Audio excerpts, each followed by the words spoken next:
Hello friends, welcome to champion Guruji. Friends, आज की इस वीडियो में हम लोग साधारण ब्याज यानी सिंपल इंटरेस्ट के सभी फार्मूले को देखेंगे। उसे आप कैसे अच्छी तरह से याद कर सकते हैं, बहुत ही बेस्ट तरीका बताऊंगा और उसके सारे डिफिनीशन को देखेंगे। तो आप वीडियो को लास्ट तक देखते रहिए, आपको सब कुछ अच्छी तरह से समझ में आ जाएगा। तो सबसे पहले हम लोग साधारण ब्याज के डिफिनीशन को समझ लेते हैं। तो देखिए, जब ब्याज सभी वर्षों में मूलधन पर ही जोड़ा जाता है तो उसे साधारण ब्याज कहते हैं और यह प्रत्येक वर्ष समान होता है। तो देखिए, सभी वर्षों में मूलधन पर ही जोड़ा जाता है। तो देखिए, यहाँ पर 1500 रुपये है, 3% वार्षिक दर से 3 वर्ष का साधारण ब्याज निकलना है। तो देखिए, साधारण ब्याज निकलना है तो प्रत्येक वर्ष यानी 3 वर्ष के लिए निकलना है। तो 1 वर्ष, 2 वर्ष और 3 वर्ष, प्रत्येक वर्ष 1500 रुपये पर ही साधारण ब्याज जोड़ा जाएगा। तो उसी को साधारण ब्याज कहते हैं। ठीक है, अब देखिए, यह प्रत्येक वर्ष समान होता है। मान लीजिए अगर 1 वर्ष का साधारण ब्याज आपको 500 रुपया निकल कर आता है तो दूसरे वर्ष के लिए भी साधारण ब्याज 500 ही होगा और तीसरे वर्ष के लिए साधारण ब्याज 500 ही होगा।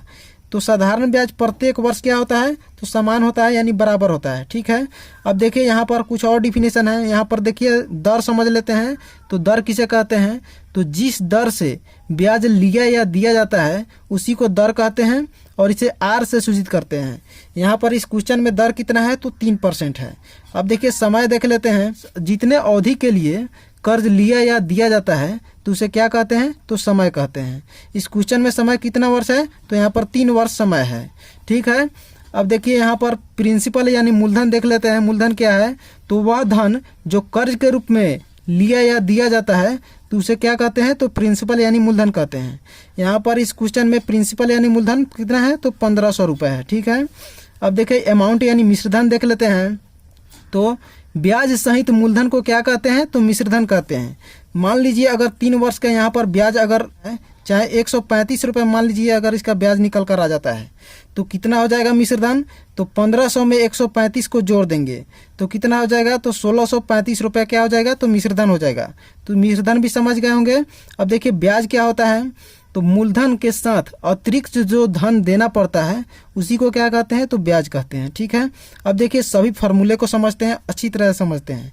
तो देखिए, साधारण ब्याज का फार्मूला क्या होता है, तो सबसे पहले क्या लिखेंगे, मूलधन गुने समय गुने दर अब बटा 100। अब देखिए, इसे शॉर्ट फॉर्म में लिख सकते हैं कि कैसे लिख सकते हैं। तो देखिए, प्रिंसिपल को यानी मूलधन को क्या लिखा जा रहा है, तो यहाँ पर पी लिखा जा रहा है। तो पी से सूचित करते हैं, समय को टी से और दर को आर से और बटा 100 कर सकते हैं। ठीक है, तो इसे इस तरीके से भी आप याद रख सकते हैं। अब देखिए, इसमें आपको देखना है कितने फैक्टर हैं, तो साधारण ब्याज 1, यहाँ पर मूलधन, समय और दर 4 फैक्टर है। तो कोई भी अगर एक आपको निकालना रहेगा तो 3 दिया रहेगा और कोई एक निकालना रहेगा। जैसे देखिए, यहाँ पर दर आपको निकालना है।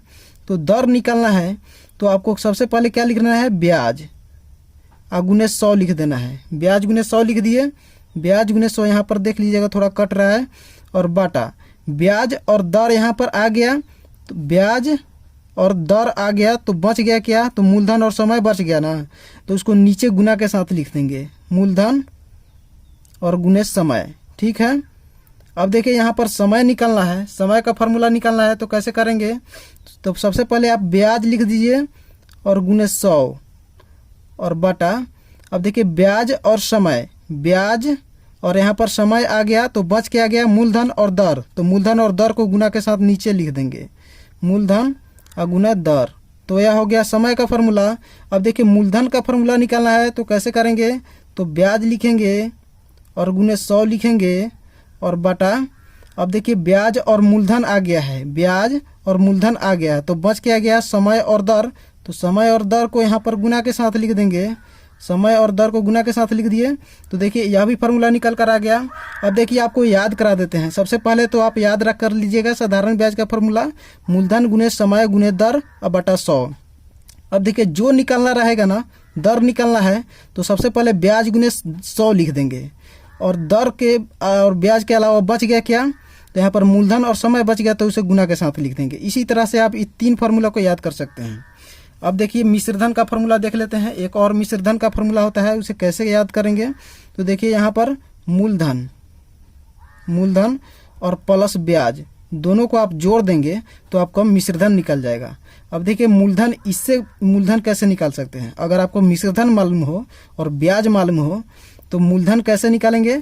तो मिश्रधन जो रहेगा उसमें से क्या करेंगे, तो ब्याज को घटा देंगे तो आपका मूलधन निकल कर आ जाएगा।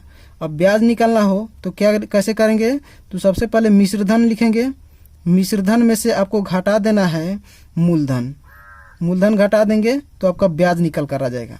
तो दोस्तों इस तरीके से आप साधारण ब्याज के सभी फार्मूलों को अच्छी तरह से याद कर सकते हैं। आई होप आपको सभी फार्मूला अच्छी तरह से याद हो गया होगा और आप इसे स्क्रीनशॉट लेकर ले सकते हैं या आप लिस्ट बनाकर लिख सकते हैं।